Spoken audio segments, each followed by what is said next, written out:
Olá, sou Marília Pereira e o programa é Motivos para Viver.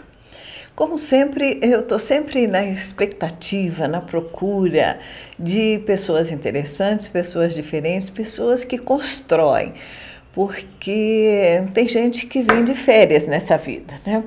E eu acho que essas férias eternas, essa expectativa da felicidade e às vezes até da malandragem, não é uma coisa que preenche muito a vida, né? Porque o que preenche mesmo a vida é aquilo que você constrói.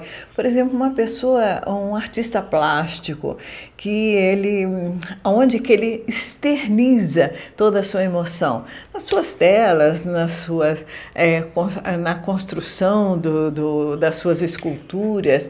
E se você não tem nada de dentro para você para construir uma vida, realmente a sua vida terá sido sem valor, sem utilidade por aqui.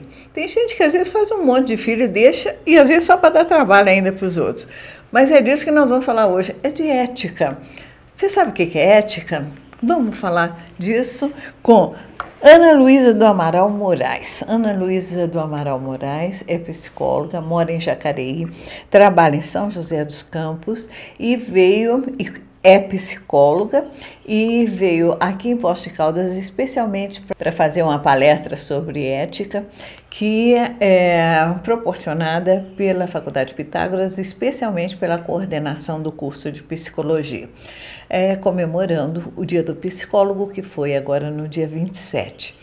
Isso me honra muito também, porque logo, logo espero estar preparada, terminando meu curso e preparada para me tornar uma profissional, e eu quero ser das boas, hein? Podem contar com isso.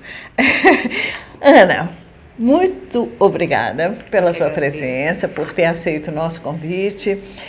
Poços de Caldas merece a presença de pessoas que vêm para complementar, para trazer suas experiências, suas vivências e seu conhecimento principalmente, né? Porque, olha minha gente, psicólogo que forma e para de estudar, descartem, porque é um estudo que ele tem que ser permanente como médico, né? As novidades estão ainda mais nessa época da tecnologia, e essa tecnologia funciona para nós também, não é? Bom, é exatamente isso, o indivíduo é dinâmico, a sociedade é dinâmica, né? Então nós precisamos nos atualizar o tempo todo, porque a psicologia trata do que é humano, das suas relações, da relação com o outro, da relação com o mundo, né, da relação do ser humano com a sociedade. Então é extremamente importante que a nossa prática esteja inserida dentro dessas relações, né, que nós estejamos acompanhando todo o dinamismo e todo o movimento, né, de evolução da tecnologia, né, as mudanças de relações, como que as pessoas estão se relacionando hoje, para que não fiquemos sempre num lugar de julgamento, né? De julgamento dessas mudanças, né? Ana, a sua palestra foi sobre ética. Nós estamos vivendo esse momento da política, sempre esse momento de eleição, ele traz à tona, acho que a excrescência do ser humano, porque quando a gente vê esses programas dos candidatos falando, eu fico sempre tão abismada, porque ninguém é capaz de dar um recado positivo, construtivo. É sempre de baixo nível, de baixo calão, de desconstrução, né? Então, o que é ética, hein? Eu sempre procuro, né, quando eu vou falar de ética, a gente começar mesmo a pensar a nossa ética pessoal, né, que é a nossa relação com o mundo, né. Isso é um conceito até aristotélico muito antigo, desse conceito de ética. Então, como nós nos relacionamos com o mundo. Então, quando a gente dá uma olhada, né, mais assim superficial no que aparece na TV ou nos nossos candidatos, a gente precisa nos aprofundarmos, né. Como que essa pessoa, como que as pessoas que nós nos relacionamos ou como nós nos relacionamos com as nossas coisas, como nós nos relacionamos com as pessoas. E isso está nos detalhes mais simples da nossa vida cotidiana. Como a gente trata alguém que a gente não conhece, como nós conversamos, como nós nos aproximamos de alguém, como nós lidamos com as nossas relações econômicas, que está relacionado mesmo à ética de pagar uma conta, não pagar, ser honesto, quanto de justiça a gente já consegue praticar de um olhar mais distante, né? Não só egóico, né? Pensar só em mim mesmo.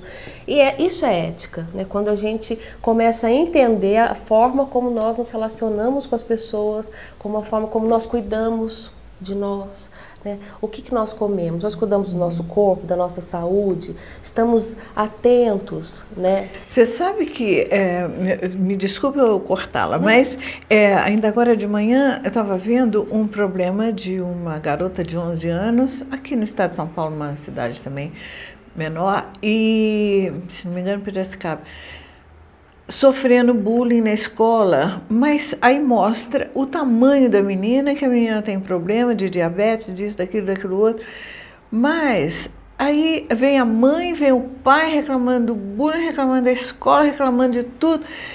Aí eu fico pensando,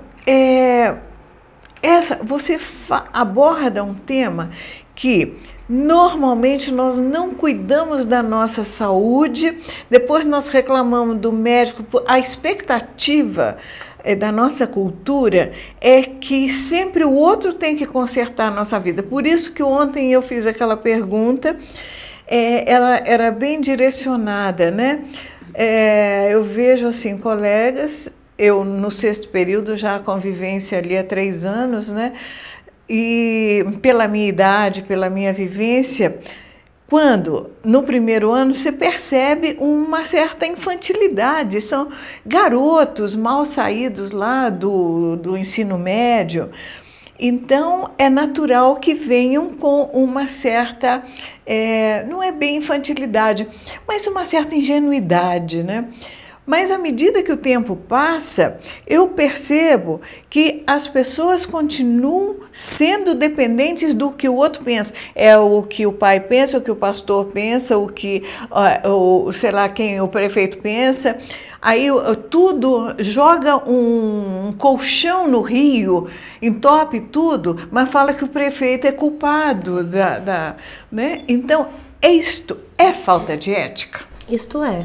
Porque quando você responsabiliza e até delega o outro cuidado consigo, né? O cuidado de si. É extremamente importante que a gente construa esse conceito dos cuidados de si, porque a gente delega o conserto da nossa saúde ao outro, né?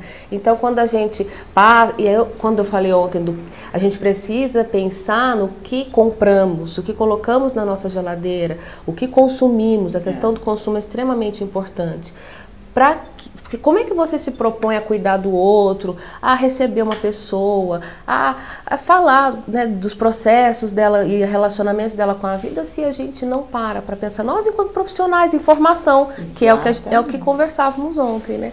Então é preciso voltar a se apropriar desse cuidado. Essa preocupação, por exemplo, com a ética, sempre a gente ouve essas frases feitas, né? Porque o fulano não tem ética. Aí a gente se pergunta, será que nós temos ética? Mas nós vamos continuar discutindo isso no segundo bloco. O tempo aqui passa muito rápido, sabe? A gente não vê porque normalmente os meus convidados, para a felicidade nossa, minha e de vocês também, muito obrigada. Sempre eu agradeço o carinho de quem tem essa curiosidade de ligar e o cuidado de ligar a televisão para assistir nosso programa. Mas continuem conosco que voltamos já já.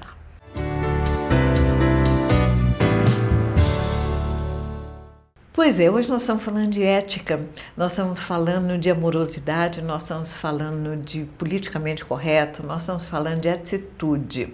Então, se você tem um probleminha bucal, tome uma atitude na sua vida. Dá uma ligadinha para o Instituto Implar, agende o seu horário e com certeza você terá novas atitudes, novos momentos para fazer um sorriso muito bonito. Agora você vai poder sorrir como eu, com total segurança. O Implar é um dos mais avançados centros de implantes dentários do país. Une a experiência de seus especialistas, mestres e doutores à mais avançada tecnologia, capaz de devolver o seu sorriso em um dia. Implar, referência na cirurgia guiada por computador, sem cortes, sem dor, em um dia. Agende sua consulta.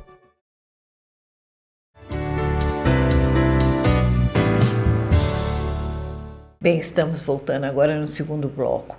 Hoje eu convidei a Ana Luísa para falar um pouquinho sobre ética, que é um tema que ela tem se especializado mais, tem buscado. Porque dentro da psicologia nós temos um leque muito grande de valores e de conhecimento, porque o que nós estudamos e procuramos contribuir dentro da sociedade para a evolução, né, do processo da convivência, porque não é só o sarar da cabeça, você precisa de conviver com o outro, então você tem que estar bem com você.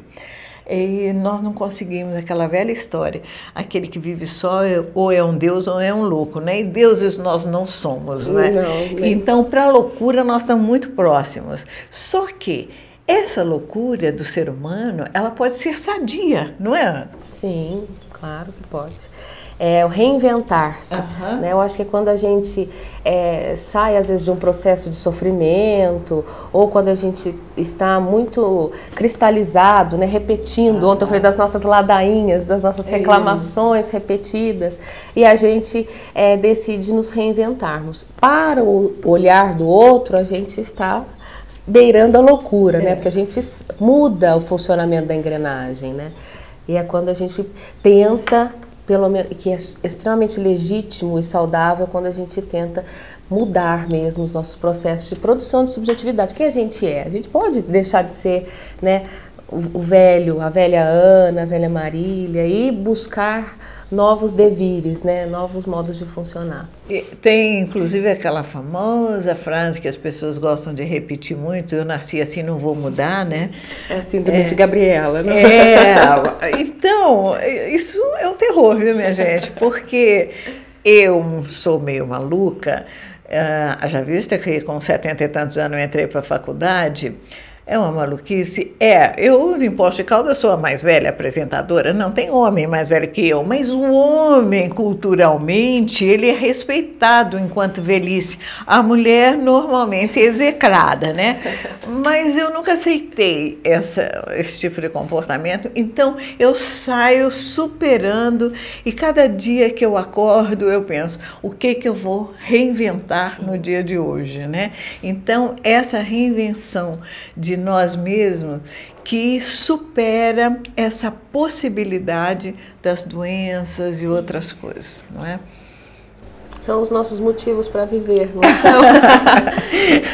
Ana, voltando à ética, nós politicamente, quando eu falo política, eu não estou envolvendo o sistema partidário nem quem que você vai votar.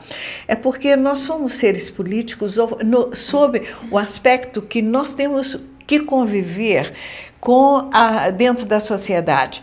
Nós convivemos com vizinhos, com os parentes, dentro do trabalho, no comércio.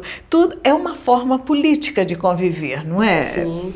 A política é uma ação, né? Uma ação que visa uma transformação do mundo, uma melhoria das relações, uma melhoria da qualidade de vida das pessoas. A política não está, né, só nos governos, né? Essa ação transformadora está também nos grupos sociais, nas pessoas, dentro da escola, dentro das comunidades, nos bairros. E é isso que os profissionais precisam pensar em desenvolver, devolver essa autonomia, né? Possibilitar com que as pessoas pensem as suas saídas, as soluções dos seus problemas. Ninguém melhor do que, né, as pessoas que estão envolvidas em determinados assuntos que precisam ser melhorados para pensar as soluções dos seus problemas. E isso é política, né? Isso é ensinar a fazer política, né? Não só ficar esperando que a mudança venha dos governos, porque nós já sabemos que isso é muito complicado. Quando a gente começa a pensar numa mudança na nossa micropolítica, nas nossas relações, que adoece, né? Ontem nós escutamos a Carla falar, as organizações adoecem, né? E as pessoas, quando elas mudam essas relações, elas conseguem construir e reinventar também, né, e solucionar os seus problemas locais, né? Exatamente. Essa capacidade da resiliência que é um termo relativamente novo para o nosso dia a dia, nosso cotidiano, né, que resiliência é a nossa capacidade de sair de um problema e refazer aquilo. Então, só para ter uma ideia, como uma bola que bate na parede, ela afunda no momento, mas quando ela volta inteira outra vez. Isso é a resiliência, é a nossa capacidade de nos reinventarmos, como eu falava no primeiro bloco, né?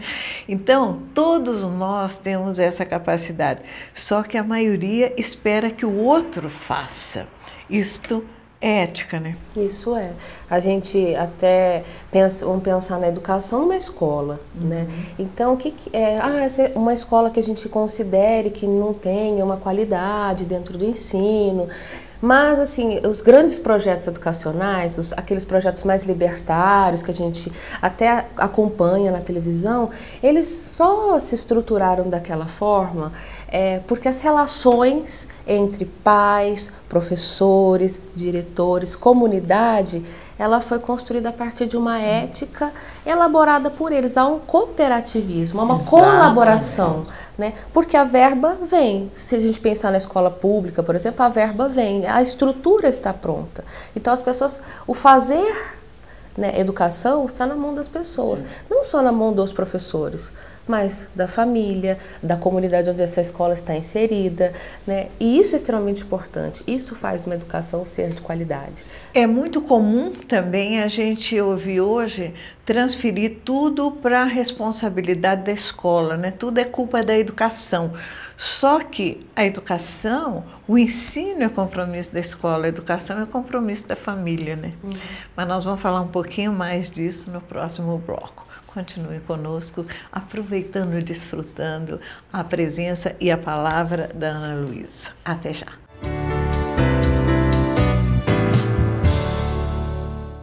Pois é, hoje nós estamos falando de ética, nós estamos falando de amorosidade, nós estamos falando de politicamente correto, nós estamos falando de atitude. Então, se você tem um probleminha bucal, tome uma atitude na sua vida. Dá uma ligadinha para o Instituto Implar, agende o seu horário e com certeza você terá novas atitudes, novos momentos para fazer um sorriso muito bonito. Bem, estamos voltando no terceiro bloco. Hoje nós estamos falando de ética. Nós terminamos o segundo bloco falando de educação, escola, né, família. É muito comum as pessoas transferirem para a escola, para o professor, a responsabilidade de educar seus filhos. Mas nós sabemos, nós que estudamos um pouquinho, eu estudo um pouquinho, você já estudou bastante mais do que eu, apesar de ter idade dos meus netos aí, nós sabemos que o princípio da formação da criança é até os 2 anos e depois essa segunda fase que vai até os 12 anos. A partir daí, muita coisa já está sedimentado e fica muito mais difícil das mudanças de caráter, das mudanças de determinados comportamentos.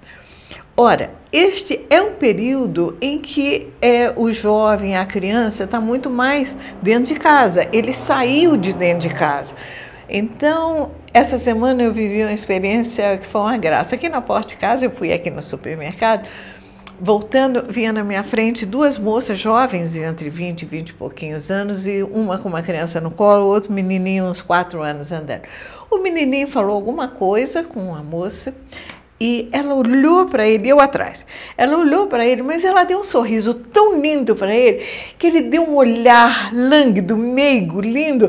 Eu não resisti, eu apertei o passo, bati a mão no ombro dela e falei, se toda criança recebesse um sorriso bonito desse, o mundo seria muito melhor.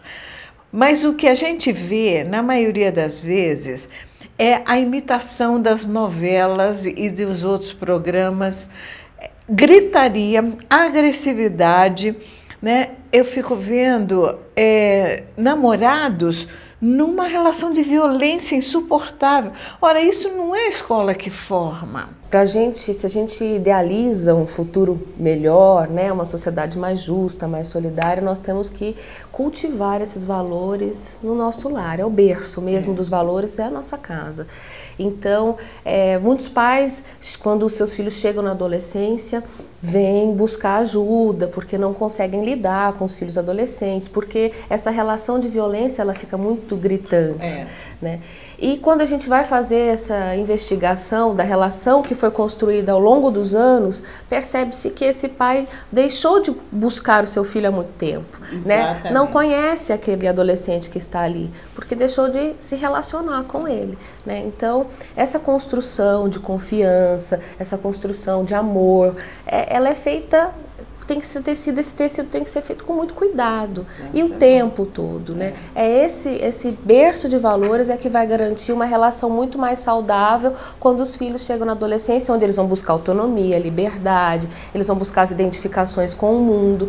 E se esse laço com a família e com os valores ele estiver muito tênue, fica difícil se assegurar de que ele vai conseguir passar por todas as turbulências dessa fase e se manter ligado a nós. Depois vem a velha frase, que mal eu fiz a Deus para ter esse filho. Você não fez a Deus, você fez aquele filho, né? Porque se nós não nos prepararmos para a maternidade, para a responsabilidade da maternidade e da paternidade, né? Porque eu sempre digo, quando eu vejo esses casos das mulheres que não dão conta da maternidade, têm o seu filho e abandonam e tal, eu digo...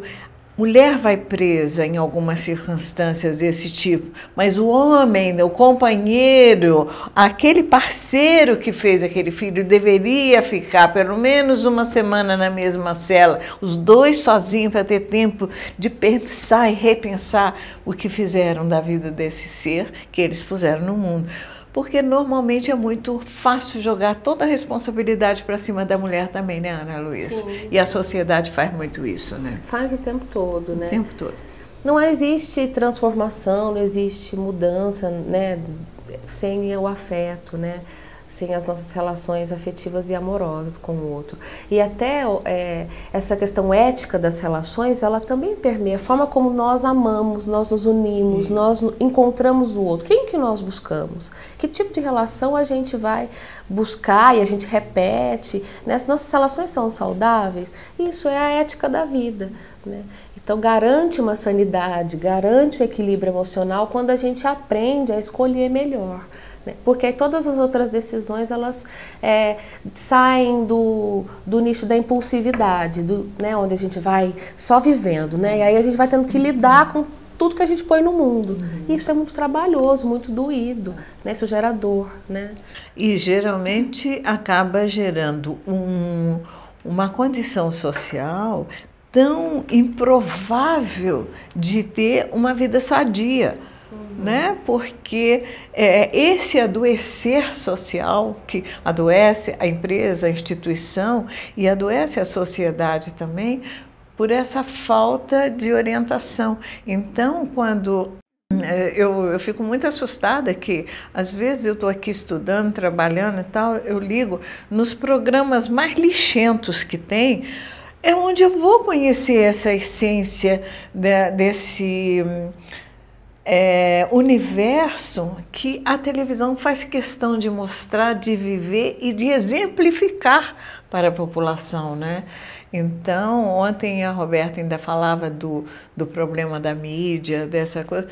Aí eu fico pensando, no que eu comecei a falar no nosso programa de hoje, muitas vezes o discurso dentro da faculdade, politicamente, ele não está sendo implantado, ele está sendo falado, né? Mas é difícil você ter possibilidade de trazer à tona estas dificuldades politicamente corretas da vivência do ser humano com o outro.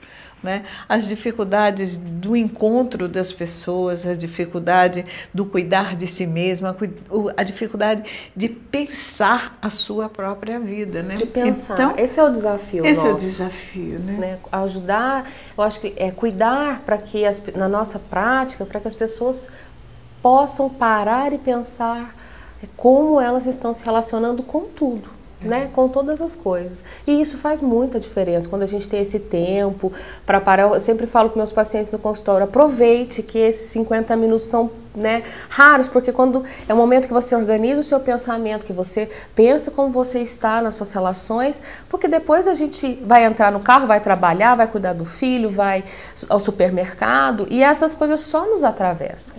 Né?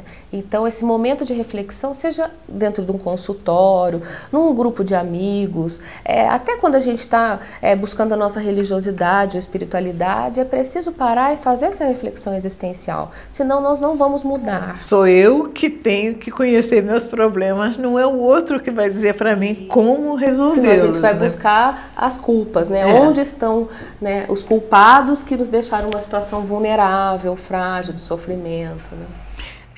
Eu outro dia ainda citei aqui no programa, não quer dizer que a pessoa, pelo fato, muitas vezes, de ter uma condição social com maiores dificuldades financeiras, que não tenham a capacidade de desenvolver essas capacidades de vida, né? Aí eu gosto muito de citar uma frase da Adélia Prado, num dos livros dela, que ela diz: aquela mulher que mora numa comunidade muito pobre e quando ela tem uma mesa feita de um caixote e ela põe ali uma garrafa PET com uma flor de plástico, ela está fazendo poesia. Né? Então, é o caso da berinjela. Então, é isso mesmo, uma berinjela de luxo. Eu ainda brinquei, ontem ela citou na palestra dela um feirante fazendo poesia, né? Que ele mostra uma berinjela de luxo. Aí a minha colega falou assim: e o chuchu? Não pode ser de luxo? Eu falei: o chuchu tem casca, a berinjela tem um manto, né? Olha. Então, é toda uma coisa assim, como que você pode criar a sua vida. Era disso que nós começamos a falar. Ana Luísa, é pena que o nosso programa só tem meia hora. Eu gostaria que você deixasse o seu recado para a nossa população de Poços de Caldas. Eu acho que você tocou num aspecto da simplicidade, né? Então, às vezes as pessoas estão em busca de grandes acontecimentos na vida delas, grandes encontros, grandes amores, e deixam de prestar atenção na poesia da vida, né? Andar numa feira despreocupadamente, ouvir o que as pessoas falam, como elas oferecem seus produtos, o cheiro das frutas, o simples troca de olhar quando a gente encontra uma pessoa que a gente ama, um sorriso de uma mulher para o seu filho. Essas sutilezas e suavidades, elas estão perdidas, né? E o ser humano precisa voltar a ter atenção para isso, ele precisa se tornar mais sensível, porque felicidade é essas sutilezas, essas experiências que nos encantam e nos espantam no dia a dia. Obrigada, Marília. Obrigada a você. Bom, esse foi mais um programa Motivos para Viver. Tenho certeza que dá para a gente pensar um pouquinho. Até a próxima semana. Lembrando que neste período de publicidade das eleições, nós estamos indo ao ar aos sábados às 10h45 da manhã. Então, até a próxima semana e obrigada pela sua companhia.